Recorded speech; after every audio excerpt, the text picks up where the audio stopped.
The vibration of the asking or the question and the vibration of the answer or the solution are different frequencies. So you ask from one frequency, but if you stay in the asking mode, you hold what you're asking for away, because you're asking for it from a place of not having it. That's what your impression is. That's what your experience is. That's where you're standing. And so you ask and let it go.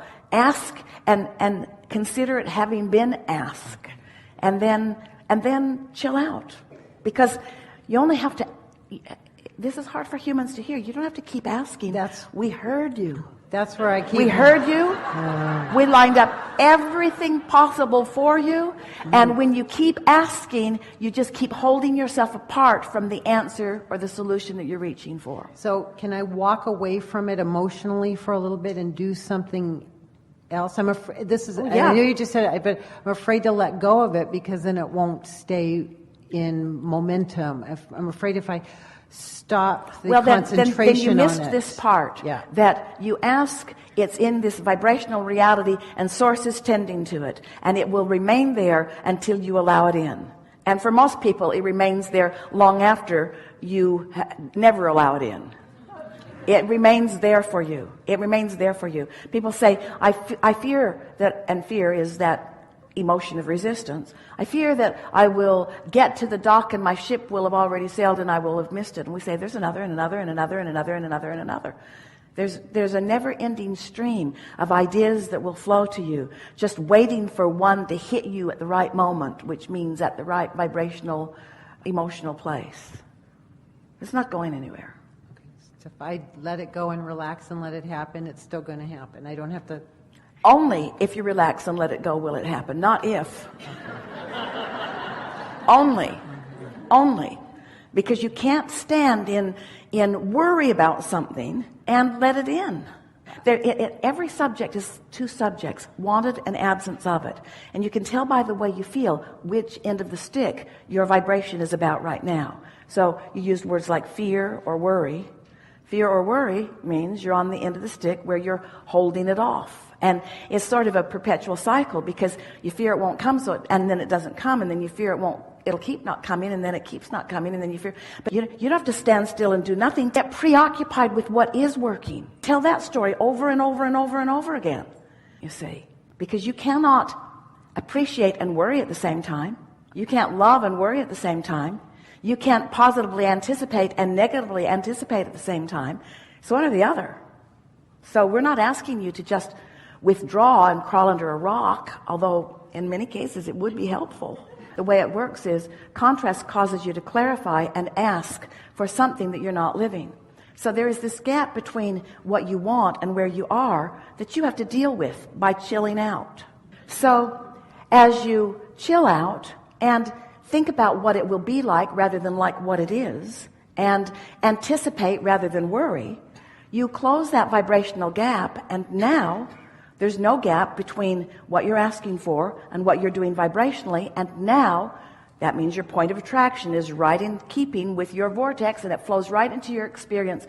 Ideas come, manifestations happen. So now you're living what you were formerly wanting to live. Now you're living it.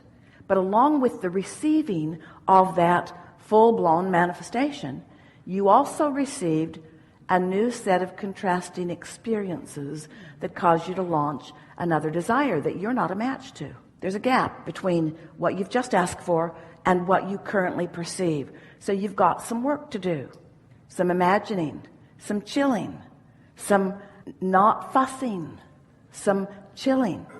So you close that gap again. And now what you're asking for and your vibrational frequency are in the same place, and so it flows into your experience. And now you are the manifested version of what was something that you were asking for. And along with that full-blown manifestation comes another set of contrasting experiences, which causes you to ask yet for more. The work never stops, but the worry can stop, because after a while you can say, hey, I get how this works. Life shows me things that I didn't know I want that I now know that I do want. And I'm not a vibrational match to it because I've never had it before, and I'm used to only offering vibration based upon what I have. I usually offer most of my vibration, it's true of most people, based upon what I'm observing. Now I have to conjure and imagine and appreciate. I have to focus more deliberately, but I'm getting better and better and better at it. And so as you focus more deliberately, you close the gap more easily. But you will never be gapless. You will always be reaching beyond where you now are. That is a promise. It is a necessity of the eternal nature of that which we all are. There can't be more and perfection and completion all at the same time. And there is always more, always more, always more, always more. How can I be standing without the fullness of everything that I want and not mess up my vibration by my awareness of the absence of something that I want? We say, by remembering all of the presence of things that you do want, and by acknowledging, I am the creator of my own reality. And law of attraction is fair always. And I have the ability to focus. And the whole point of all of it anyway is for the way you feel. And isn't it delicious to feel anticipation? Yeah. Don't you love the feeling of anticipation? Have you ever anticipated something and then it happened and then the next day you're sort of bored? Because the anticipation was really sweet, wasn't it? The anticipation. And you can keep yourself in a state of chronic anticipation. You know what the mantra of the universe is? Now what? Yeah. Now what? Now what? Oh, that was good. Now what? Oh, this is good. Now what? What more? What more? You know why? Because we're in your head saying, now what? Now what? Now what? Now what? We're eternal. We're eternal beings. Now what? Now what? Oh, when the possibilities feel unlimited within you, now what is so sweet. When they don't, it's, oh, now what?